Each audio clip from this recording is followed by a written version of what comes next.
All right, it's time for another session, folks, of reading the Stanford Encyclopedia of Philosophy.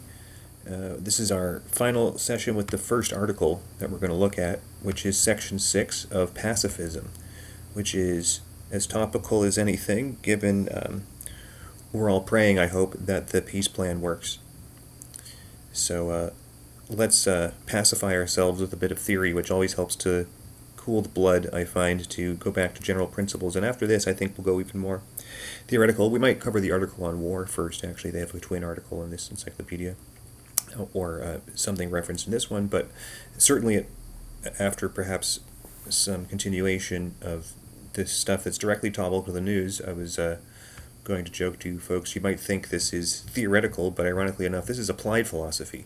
This is theory applied to the topic of peace. You'll see I've been writing about the liar paradox, the Socrates paradox. That's all theoretical, pretty much, although it's very practical in resolving disputes. So I see a connection between stopping the cycle of violence and stopping the cycle of paradox. So we're going to see the theory behind the war, hopefully. And not to mention the drugs behind the war. You'll see another article I just put out called What I Told Some Kid About the War Machine. I do sincerely believe that U of T is deliberately pumped full of speed to keep the intelligentsia warlike and thus in favor of warlike policies which enable the rich to maintain being rich. So let's share the screen and look at Section 6.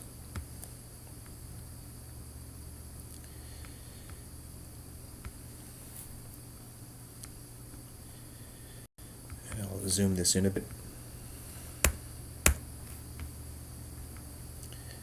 And take a deep breath.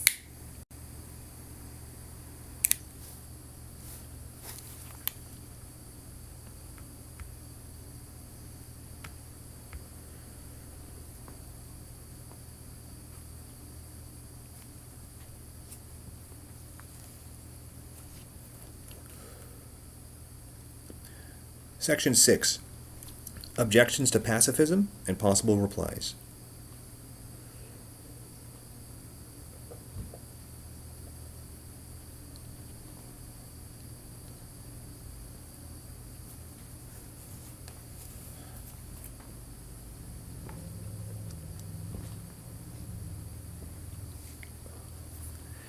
Here we will summarize briefly several objections to pacifism and pacifist replies to those objections. These objections and replies will, of course, vary according to the different sorts of pacifism being attacked or defended. And that's why they have these sections. 6.1.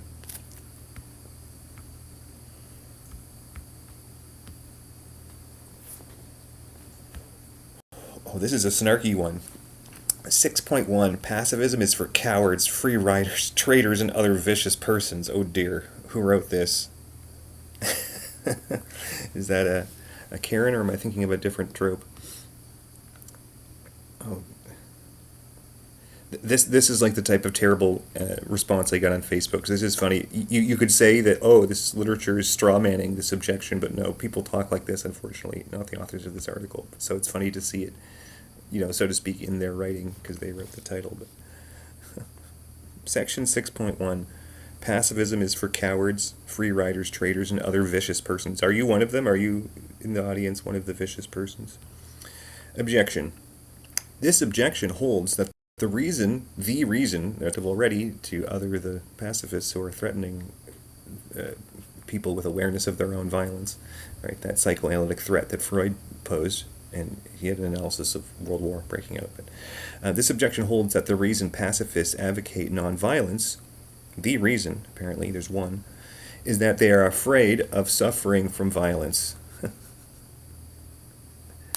Oh dear, that's why they have to use it's not just a random mistake, it's quite deliberate. They have to say there's only one reason, because everyone's afraid of suffering from violence, and if they if they can smuggle in your non-objection to the idea that it's unique, then because it's universal that people suffer from violence, are afraid of suffering from violence, and there's only one reason, that must be the reason for everyone, therefore no one has a genuine reason for pacifism. That's horrific, actually, this objection. I'm glad they're taking it down. And not taking it down, canceling, they're actually taking it apart to take it down in your mind. This objection holds that the reason pacifists advocate nonviolence is that they're afraid of suffering from violence. It's like a schoolyard taunt. Or that they are too lazy or self-interested to take up arms to fight. Yeah, and I've heard all of this from real people. As a kid, actually, adults debating the very topic of pacifism with me. This objection focuses on the motivation and psychology of pacifists and accuses pacifists of the vice of cowardice. Yeah, it focuses on their motivation. It's not a counter-argument. Moreover, such an objection may also argue that pacifists are egoists who are too selfish to do what is required to serve justice, protect the innocent, and defend the nation. Well, not if they're contingent pacifists and they take an issue with when it's a just war or not.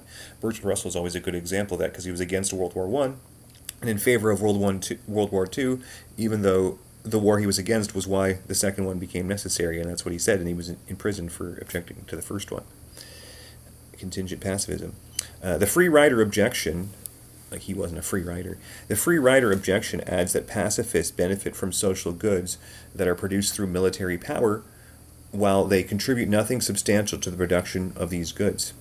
Harsh. This objection thus claims that pacifism is unjust, since pacifists share in social benefits without also taking up the burdens and obligations that are tied to these benefits. Well, by that logic, we also shouldn't have police, and we should all be, which means we should all be members of the anarchist police, and then it's everyone's job to put their life in danger, not just people who have signed up for extra benefits.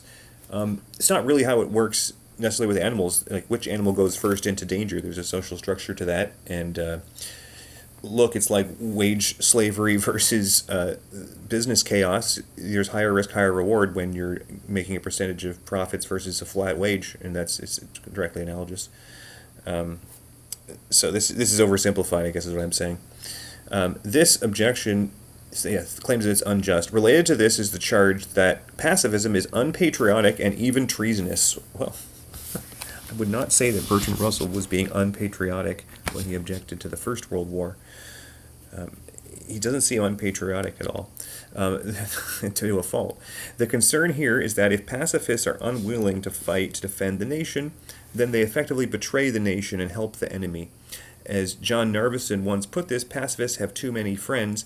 Since they are unwilling to take up arms against their enemies, a more forceful ad hominem argument against pacifism can be found in Ward Churchill's idea that pacifism is a pathology of the privileged, a point that has been reiterated by Derek Jensen. This objection holds that it is easy for those who are not oppressed to advocate nonviolence, and indeed that the powerful can use the ideology of pacifism as a tool with which to further oppress those who are unwilling to take up arms in defense of human rights. This idea can be traced back to ideas found in Marcuse, who argued that the weaker parties in social conflict are forced by the stronger party to employ nonviolence, and thus that resort to nonviolence is both ineffective and an admission of weakness. Now, I remind myself halfway through that they're going to reply to this, so I don't have to take everything down. Reply. One way that a pacifist might reply to this objection is to argue that pacifism results from noble and not vicious ones. Well, yes. And it makes them look bad when someone is not a pacifist, even in a contingent sense, and someone's just making this basic statement of pacifism. They say, oh, you're saying that you're better than me because they see it as a war because they're not a pacifist. You see, it's a chicken and the egg problem. One way that a pacifist might reply to this objection is to argue that pacifism results from noble motives and not vicious ones. To support this reply, pacifists might show examples of the virtuous individuals who have advocated pacifism, which I was doing earlier, while also emphasizing the ethical basis on which pacifism is grounded. Indeed, pacifists can avoid the cowardice objection by stressing that pacifists are willing to suffer violence even though they refuse to participate in it. With regard to the free rider problem, a principled pacifist can argue that her moral principles require that she be a pacifist, and that these principles also require that she work to transform society. Moreover, pacifists can engage in productive social endeavors that do not necessitate the use of violence. This sort of compromise occurs when military states find ways to employ the talents of conscientious objectors. Pacifists who refuse to fight can volunteer their talents and energies in nonviolent activities that support the common good. With regard to the accusation of treason, a pacifist might claim that there are higher goods than the state. Indeed, some pacifists, such as Tolstoy or Hauerwas, are also anarchists who claim that Christian faith requires that one overcome one's attachment to the state as well as one's hatred of enemies, which is why I have an issue with the very first clause in the Templar Code, because it says that you're loyal to the king. And that only would make sense with this if the king is a proper representative of Christ, because it is a Christian document, right? The Templar Code. But I do believe that might be boilerplate that's necessary for publication. It certainly doesn't hurt, and it's obviously doing it as mere theology is a bit idealized from the political reality of, Christians exist in a nation which has a ruler that is not the ruler of the neighboring nation. Christian faith requires that one overcome one's attachment to the state. Tall order. Overcome one's attachment to the state as well as one's hatred of enemies. That's almost easier. Then the state has to rope you back into it. A similar argument can be made against Churchill's quote-unquote pacifism as pathology objection, with principled pacifists claiming that nonviolence is a moral requirement that transcends class and national ideology. Finally, a consequentialist pacifist can reply that she is concerned with the long-term interests of the community and not with the short-term question of winning a war or staging a revolution. While violence may create short-term benefits, the long-term project of creating a stable peace will require nonviolent means and projects focused on reconciliation and restorative justice. Contra the Churchill-Jensen objection, pacifists will emphasize the moral and political importance of unifying means and end. And as Jose Antonio Orozco has argued, nonviolent activism can be an effective means of countering oppression. It's a section boundary, folks. 6.2. Next objection. Pacifists are wrong to aspire for the purity of clean hands, and pacifism is based on bad theology. This sounds like two objections in one. Let's hear this. Objection. The clean hands objection holds that pacifists are so committed to keeping their hands clean that they fail to act on other requirements of life. The clean hands objection holds that pacifists are disconnected from the world of concrete human reality. As Anscombe puts this in her critique of pacifism, the pacifist holds, quote, withdrawal from the world as man's only salvation, unquote. This is tied to a theological objection that holds that pacifists incorrectly believe that they can overcome the limits of human nature. Oh, harsh again. A version of this objection that is often directed against Christian pacifism holds that war will remain necessary because of the fallen and sinful nature of human beings. So that's Christian versus Christian in that dispute. This objection also reminds Christian pacifists that there is explicit advocacy for war in the Old Testament, and that Paul's letter to Romans allows the sovereign use of the sword to execute God's wrath. Indeed, and I believe that Paul killed James. I believe he killed James. The objection holds that since we are not perfect, we must employ the imperfect means of war and violence to attain moral ends. Yes, I wouldn't listen to Paul on that one. From this standpoint, defenders of the idea of a just war argue that love of the neighbor and the need for a just social order will occasionally necessitate just wars. Reply. Pacifists might reply to this sort of objection by delving deeper into the requirements of both religious faith and ethics. This objection is tied to a much larger problem of coordinating the demands of ordinary political life with the requirements of morality and religion. Christian pacifists will reply to the quote-unquote bad theology objection by focusing on the message of Jesus in the Gospels, and they will argue, as John Howard Yoder does, that just war theory is a later development of a lapsed sort of Constantinian or Augustinian Christianity. Moreover, Christian pacifists will argue that pacifism is part of a religious worldview that looks beyond a materialistic defense of the finite goods of this world. Thank you. For religiously oriented pacifists in many traditions, a commitment to nonviolence is tied to the attempt to see through the vanity of temporal things. Absolutely. Non-religious pacifists will reply to this objection by clarifying the importance of clean hands in morality. Absolutists will claim that we have an obligation to uphold the requirements of morality and keep our hands as clean as possible. Well, as possible, that's where they step away from the absolutism. I was just about to say that absolutism is a good first approximation until you need to say this, well, as possible, and what's possible, it's like the notwithstanding clause in Canada, right? Anyway, they will also claim that the world would be a better place if everyone took this obligation seriously and refused to compromise with evil, folks. I don't think I need to add it. They did that very well, handling that objection. 6.3, next objection. Pacifism is self-contradictory, unjust, and not effective. Objection. This objection claims that pacifism results in a performative contradiction because an absolute pacifist who is unwilling to defend himself simply ends up dead. A more subtle version of this argument has been articulated by Jan Narveson, 65, who argued that pacifism involves an internal contradiction that is related to the idea of justice and human rights. Pacifists are unwilling to use violence to defend against aggression because they respect life or respect persons. But a contradiction occurs when the pacifist who claims that life is an absolute good is unwilling to take the necessary steps to defend lives that are threatened by aggression. This is a trolley problem, right? This is the trolley. This equals, what you just heard equals trolley problem. This objection shares something with those defenders or the just war idea who, like George Weigel, are inspired by the Augustinian ideal of using war to defend a tranquil and just social order. The objection holds that it is immoral to avoid war when war could be used to defend the innocent, protect sovereignty, and uphold a just international order. This objection can be applied both to defensive wars, in which the state has an obligation to protect its own citizens, and to wars of humanitarian intervention, in which military power is used to defend the human rights and to establish domestic tranquility and social order in pursuit of peace. I think they're going to say the human rights of its citizens. Related to this is the claim that nonviolent means of producing social change are ineffective. Critics will claim, for example, that although there appear to be cases of successful nonviolent action in India or in the American civil rights movements, these movements were successful because of a unique set of historical circumstances. Critics will argue that Gandhi's success was made possible by British exhaustion from the world wars. It sounds like when Rome pulled out of Britain, there was no revolution.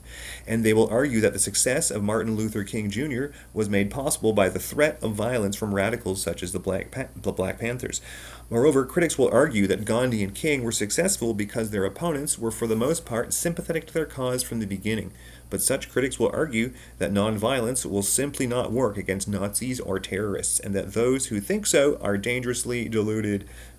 This is quite the objection. President Barack Obama articulated this sort of objection to pacifism in his Nobel Peace Prize acceptance speech. Well, that's very topical because Trump just didn't get it, the Nobel Peace Prize, just the other day. Obama expressed respect for pacifists such as Gandhi and King. He said, quote, "There is nothing weak, nothing passive, nothing naive in the creed and lives of Gandhi and King," unquote. But he claimed that a head of state cannot be guided by pacifism. Maybe not absolute pacifism, but as we just read, absolutism and pacifism are not the same thing. And see the stuff about the paradoxes about absolutism on my Substack. And he concluded, a nonviolent movement could not have halted Hitler's armies. Negotiations cannot convince Al-Qaeda's leaders to lay down their arms, unquote. A similar argument about the efficacy of violence has been made by defenders of insurrectionary violence, such as Marcuse, Fanon, and Sartre. Well, that's not relevant today, is it? Taking hostages is a war crime. I don't know who wrote the war crime. We'll look that up next, I guess. Reply. One way that a pacifist may reply to this objection is to focus on pacifism as a skeptical political stance about war. Some political pacifists do allow for personal self-defense and defense of loved ones while remaining skeptical of war as a social movement. Another way that a pacifist may reply is to focus on consequences and argue that war produces more negative consequences than nonviolence.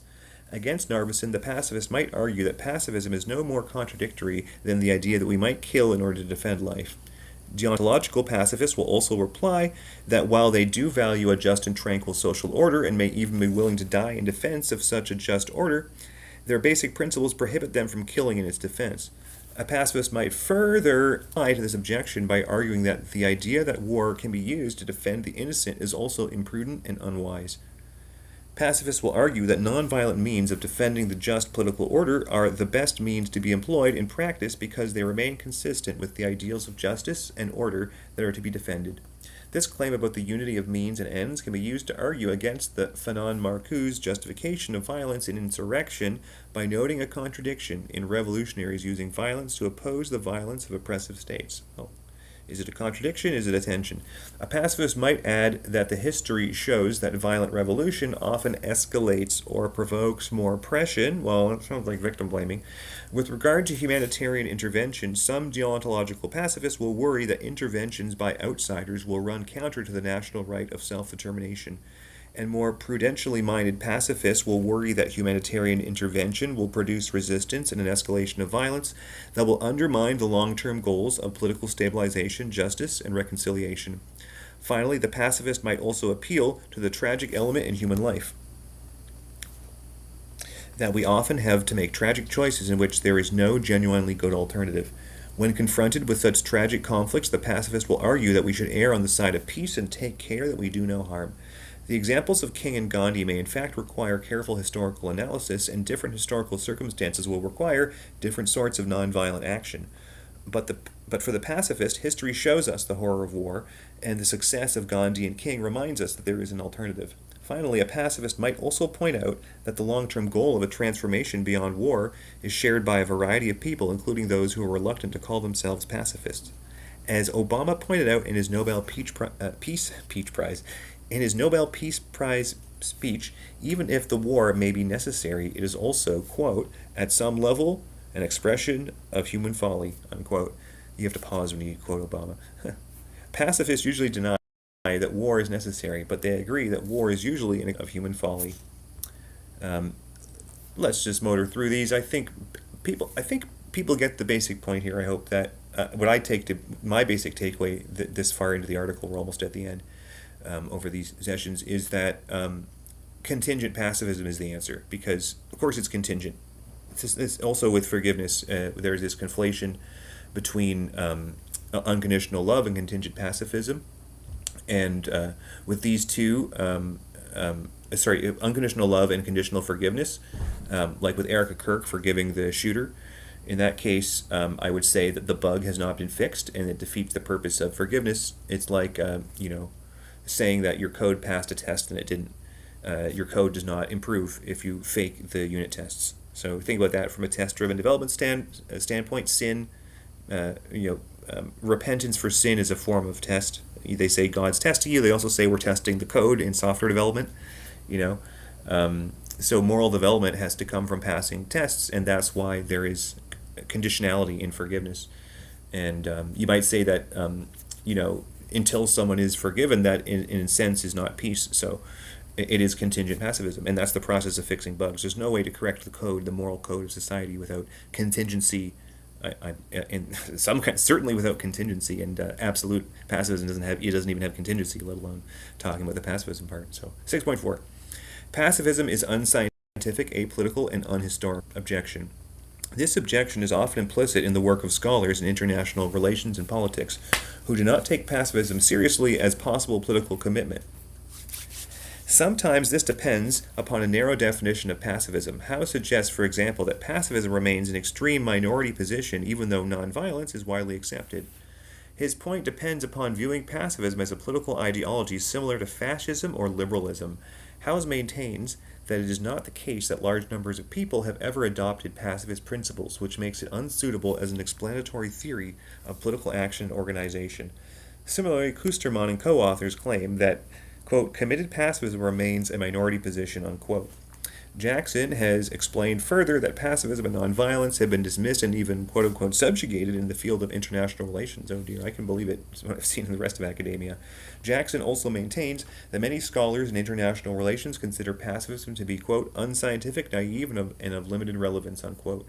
This sort of concern is connected to the implicit assumption of something like quote-unquote realism in international affairs and a view of history and politics that is focused on war and violence. One assumption here is that states and statecraft are fundamentally oriented toward military power and war in their function of preserving order through a quote-unquote monopoly on violence, and that's directly analogous with the police. And that's why police should prioritize violent crime, because that's the whole reason that they have a monopoly on violence, is to reduce violence. This may be linked to an empirical analysis of states and international relations that focuses on military balances of power, the use of violence in domestic policing, and more generally on the ways that violence is used to create, organize, and maintain political entities. From this point of view, pacifism is at best a hopeful utopianism that ignores political reality, they say. At worst, from this critical point of view, pacifism seriously misunderstands the way that political power works. And here's how the authors of the encyclopedia article reply. In reply, one could note that pacifist principles have in fact been used to organize and mobilize people. There are religious and non-religious communities who organize themselves around a commitment to peace. I mean, how can you not organize a community around a commitment to violence?